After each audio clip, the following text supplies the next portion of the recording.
one physical subject, one material subject that we should focus on, in my opinion. It is very clear that the head of the snake is the financial system. We can argue till the end of time about who runs the world. Is it the Jesuits? Is it the reptilians? Is it the Illuminati? Is it the Freemasons? We can go on and on and on and on about this. But I don't think it is reasonable to even begin arguing about the mechanism that is used to exert this control. The mechanism is finance.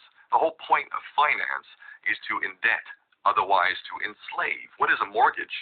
I mean, what does that stand for? It's a death grip. So when you get a mortgage, you have a death grip held over you because you are in debt. You don't even own the house. The bank owns the house that loans you the money to buy the house, unless you're fortunate enough to have all the money to buy it outright. And even then, you can be taxed by the government, and if you fail to keep up with those taxes, the government can then take it from you. The whole system is based on a financial fraud, which effectively takes the power that we have, and it gives it to a tiny group of individuals who are running the world through the control of finance. With the infinite supply of money that we have allowed them to take, they have literally an infinite supply of money, and with that money, and from their psychopathic point of view, they have bought everything and everyone who can be bought. So those of us who cannot be bought, because we operate on a level that goes way beyond the material, we are not rewarded for such behavior. We are punished for such behavior.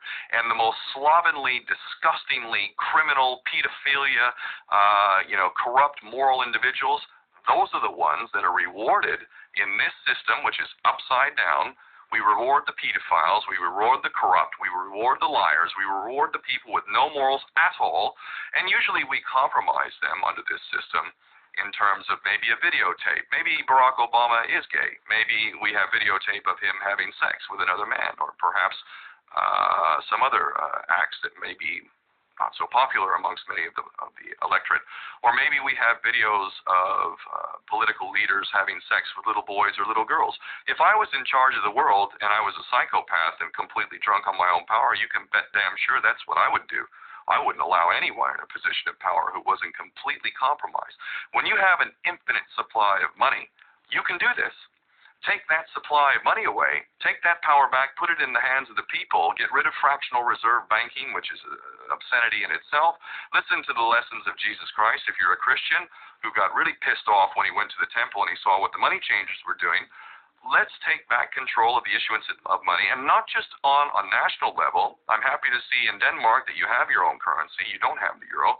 But on every country's level, they should be issuing their own currency in a transparent, non-usury based way in which it really, truly benefits the people. And in that way, we can literally free ourselves of the banking debt which is drowning us all, and we can stop scrambling for the crumbs from the table of these filthy rich psychopaths and live in a state of abundance just by changing this one thing. And I'm not just talking about abundance for Western nations who have an artificially inflated value with their currencies.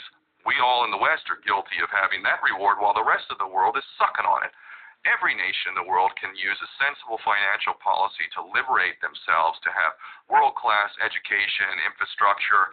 Everything that a healthy society would require can be had in the worst, most corrupt African country in any part of the world. We can all have that if we simply change that one thing. John F. Kennedy did that about 6 months before he was taken out. He issued United States notes as opposed to Federal Reserve notes. I can assure you the powers that be knew the power of that act, and they took him right out.